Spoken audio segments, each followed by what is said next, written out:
Hello friends, welcome to Pandiyanar சமையல்.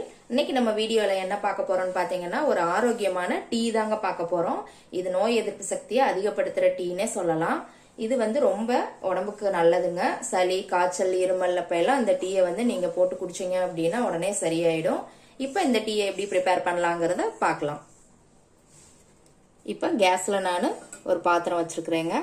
அதுல 2 class தண்ணி விட்டுக்கலாம். நான் இன்னைக்கு 2 பேத்துக்கு போடுற டீ அளவு தாங்க சொல்ல போறேன். தண்ணி சூடாகட்டுங்க. அதுக்குள்ள நம்ம இதுல என்னென்ன போடலாங்கிறத பாத்துடலாம். இப்ப இந்த மாதிரி ஒரு இஞ்சி பூண்டு தட்டுற கல்லு எடுத்துக்கோங்க. இதை இடிச்சுதான் நம்ம இன்னைக்கு போட போறோம். இதுல 1 ஸ்பூன் மல்லி, 15 மிளகு, 3 கிராம்பு, ஒரு சின்ன துண்டு பட்டை, ஒரு சின்ன துண்டு இஞ்சி, 1 இன்ச் அளவுக்கு எடுத்திருக்கிறேங்க. நான் அதோட துளசி இலை 10 இலை எடுத்திருக்கிறேன். இது பெரிய இலையா இருக்கிறதுனால நான் 10 இலை எடுத்திருக்கிறேன். சின்னதா இருந்தா நீங்க 15 இலை கூட சேர்த்துக்கலாம். இப்ப இதை நல்லா நாம இடிச்சுக்கலாம். பாருங்க, இந்த மாதிரி ஒன்றும் அதிகமா இடிச்சா போதுங்க. இப்ப தண்ணியும் கொதிக்க ஆரம்பிச்சிருச்சுங்க. இப்ப இந்த இடிச்ச பொருட்களை எல்லாம் இதுல போட்டுடலாம். இதோட 1.5 ஸ்பூன் டீ தூள் போட்டுக்கலாங்க. 3 ஸ்பூன் நாட்டு சக்கரை போட்டுக்கலாங்க. நீங்க இதுல பனங்கள் கண்டு கூட சேர்த்துக்கலாம், கருப்பட்டி சேர்த்துக்கலாம். எல்லாமே உடம்புக்கு ரொம்ப நல்லதுதாங்க.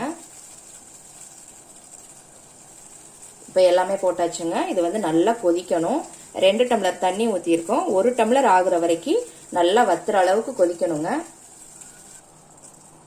பாருங்க, நல்லா கொதிச்சு வத்த ஆரம்பிச்சிருச்சு. நல்லா பாதி அளவுக்கு வந்துருச்சுங்க. நல்லா கொதிக்க விடுங்க. அப்பதான் அதோட எசன்ஸ் எல்லாம் உங்களுக்கு நல்லா உள்ள இறங்கும். இப்ப இதோட 1 டம்ளர் பால் சேர்த்துக்கலாம். இதுவும் நல்லா கொதி வரணுங்க. பாருங்க, இதுவும் நல்லா கொதிக்க ஆரம்பிச்சிருச்சு. ஒரு 1 நிமிஷம் மட்டும் சிம்ல வச்சு கொதிக்க விடுங்க. நல்லா 1 நிமிஷம் கொதிச்சிருச்சுங்க. இப்ப நம்ம கேஸ் ஆஃப் பண்ணிட்டு வடிகட்டிடலாம். இப்ப இதை வடிகட்டிடலாம்.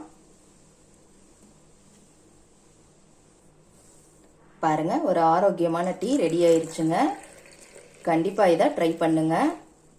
நோய் எதிர்ப்பு சக்தியை இது அதிகப்படுத்துங்க. சளி, இருமல், காய்ச்சல் எல்லா டைம்லயும் இந்த டீயை நீங்க குடிக்கலாம். நார்மலாவே நீங்க ரெகுலராகவே இந்த டீயை குடிக்கலாங்க. அவ்வளோ அருமையா இருக்கும். ஒரு டைம் ட்ரை பண்ணி பாருங்க. ட்ரை பண்ணி பார்த்துட்டு எப்படி இருக்குன்னு கமெண்ட்ல போடுங்க. லைக் பண்ணுங்க, ஷேர் பண்ணுங்க, சப்ஸ்கிரைப் பண்ணுங்க.